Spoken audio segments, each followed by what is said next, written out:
नाशिकमध्ये एक आगळावेगळा आणि अभिमानास्पद विक्रम घडला असून एकाच कुटुंबातील आजी, मुलगा आणि नातू या 3 पिढ्यांनी एकाच दिवशी आपलं मृत्यूपत्र दुय्यम निबंधक कार्यालयामध्ये नोंदवून इतिहास रचलाय. या अनोख्या उपक्रमाची दखल घेत इंडिया बुक ऑफ रेकॉर्ड्सनं या विक्रमाची अधिकृत नोंद केली असून या कार्याचे मार्गदर्शक ॲडव्होकेट महेंद्र एकबोटे आणि संबंधित तिन्ही व्यक्तींचा नुकताच प्रमाणपत्र देऊन सन्मान करण्यात आला.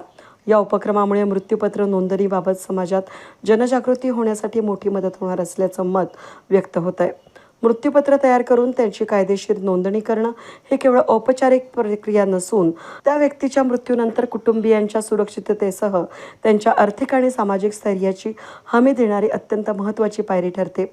योग्य आणि तज्ज्ञांच्या मार्गदर्शनाखाली तयार केलेल्या मृत्यूपत्रामुळे भविष्यातील वाद, तणाव आणि कायदेशीर गुंतागुंत टाळता येते. दरम्यान लीगल शील्ड नाशिकच्या कार्यालयामध्ये मृत्यूपत्र तयार करण्यासाठी विशेष प्रक्रिया राबवली जाते.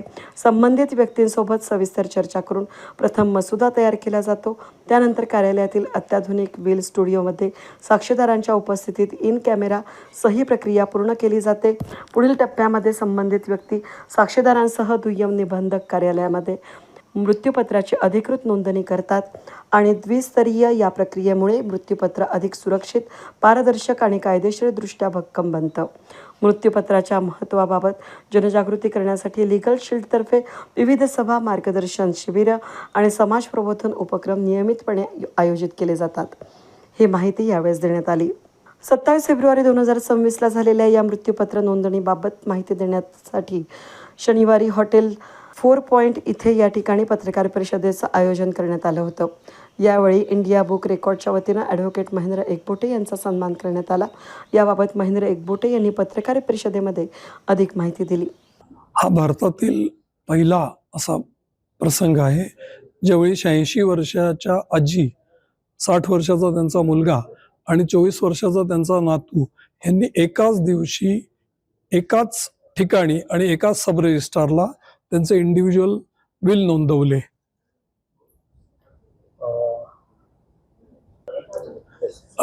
ज्यावेळी मृत्यूपत्र भारतातले 8% लोक फक्त मृत्यूपत्र करतात आणि हे जबाबदारीचं कृत्य एका कुटुंबाने एकत्र येऊन केलं. त्या आजींनी त्यांच्या एजच्या लोकांना, मुलांनी त्या जनरेशनला आणि युवा पिढीसाठी त्या नातवानी एक संदेश दिला की मृत्यूपत्र करणं हे आर्थिक नियोजनाच्या दृष्टीने किती महत्त्वाचं आहे. हा त्यातला एक मैलाचा दगड आहे हे या कुटुंबांनी सिद्ध केलं. हे भारतातलं पहिलंच विल असल्यामुळे इंडिया बुक ऑफ रेकॉर्ड्स यांनी त्याची नोंद घेऊन ते प्रमाणित केलेलं आहे की जे हे भारतातलं पहिलंच विल आहे. आपल्याकडे विल स्टुडिओ पण आहे. विल स्टुडिओ ही संकल्पना अशी आहे की विल करण्याच्या आधी आपण त्याची व्हिडिओग्राफी करून घेतो की जेणेकरून विल करणारा जो मृत्यूपत्र करता असतो तो त्याच्या व्हिडिओमध्ये त्याची मानसिक स्थिती, शारीरिक स्थिती, त्याच्या सह्या आणि विटनेसेस हे सगळं एकाच ठिकाणी रेकॉर्ड होतं.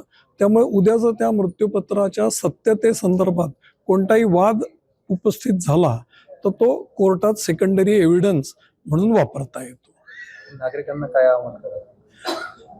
आज सुशिक्षित लोक फार कशाला वकील आणि इवन जजेस हे विल बनवून ठेवत नाहीत आणि मग त्याच्यानंतर भविष्यात त्या वारसांना खूप समस्यांना तोंड द्यावं लागतं.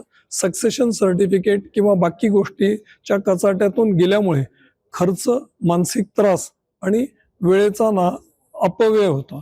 त्यामुळे जर ते वेळेत मृत्यूपत्र करून ठेवलेलं असेल तर ते कुटुंबाला सोयीचं ठरतं, त्यांना वणवण फिरावं लागत नाही. यावेळी इंडिया बुक ऑफ रेकॉर्डचे डॉक्टर अमित शिंपी यांनी या प्रक्रियेबाबत अधिक माहिती सांगितली. नमस्कार, मी डॉक्टर अमित शिंपी, नॅचरोपॅथ, न्यूरोथेरपिस्ट आणि कायरोप्रॅक्टर. मी ऑफिशियल रिप्रेझेंटेटिव्ह आहे इंडिया बुक ऑफ रेकॉर्डचा. 2017 पासून मी त्यांच्याबरोबर आहे. ह्या इंडिया बुक ऑफ रेकॉर्ड्सची संकल्पना अशी आहे की जेही असे रेकॉर्ड होल्डर आहे की ज्यांनी विक्रम केला आहे, विश्वविक्रम, आणि असे काही अनोखे काही काम आहे ते केल्यामुळे त्यांचा रेकॉर्ड आमच्याकडे मेंटेन होतो. गेल्या 19 वर्षापासून ही संस्था भारतामध्ये भारताच्या लोकांसाठी काम करते, की ज्यांनी असे अभूतपूर्व काम केले त्याची नोंद आम्ही आमच्याकडे आमच्या सर्व्हर डेटामध्ये सेव्ह असते आणि त्याचं ऑथेंटिकेशन व्हॅलिडिफिकेशन झाल्यानंतरच त्यांना तो पुरस्कार आम्ही प्रदान करतो. तर ही संस्था ॲक्च्युली दिल्लीमध्ये रजिस्टर्ड आहे, इंडिया बुक ऑफ रेकॉर्ड्स. आणि ह्याच्यात आधी नाव आल्यानंतर मी सरांना आवाहन करेल की सरांनी एशिया कारण पहिली स्टेज आहे इंडिया बुक ऑफ रेकॉर्ड्स मध्ये सरांचं नाव आलेलं आहे, हे आता तुम्ही एशिया बुक ऑफ रेकॉर्ड्स मध्ये पण रजिस्टर करावं. कारण नेक्स्ट स्टेप तीच आहे. जसं आपल्याकडे लिम्का बुक ऑफ रेकॉर्ड आहे, नंतर मग गिनीज बुक ऑफ रेकॉर्ड, त्याच पद्धतीने इंडिया बुक ऑफ रेकॉर्ड नंतर एशियामध्ये जेवढी देश आहे त्याच्यामधले सर पहिले असे ॲडव्होकेट बनतील की ज्यांनी maximum family generation executing register will on the same day असणारं हे रेकॉर्ड सरांच्या नावे आहे. या पत्रकार परिषदेमध्ये मृत्यूपत्राच्या महत्त्वाबाबत जनजागृती करण्यासाठी लीगल शील्डतर्फे राबवल्या जाणाऱ्या विविध सभा आणि शिबिरांच्या उपक्रमांचीही माहिती देण्यात आली. या ऐतिहासिक विक्रमामुळे नाशिकच्या शिरपेचात मानाचा तुरा रोवला गेला असून सामाजिक स्तरावर या उपक्रमाचं मोठं कौतुक होत आहे. वेद न्यूजसाठी प्रतिनिधी कमलाकर तिवडे, नाशिक.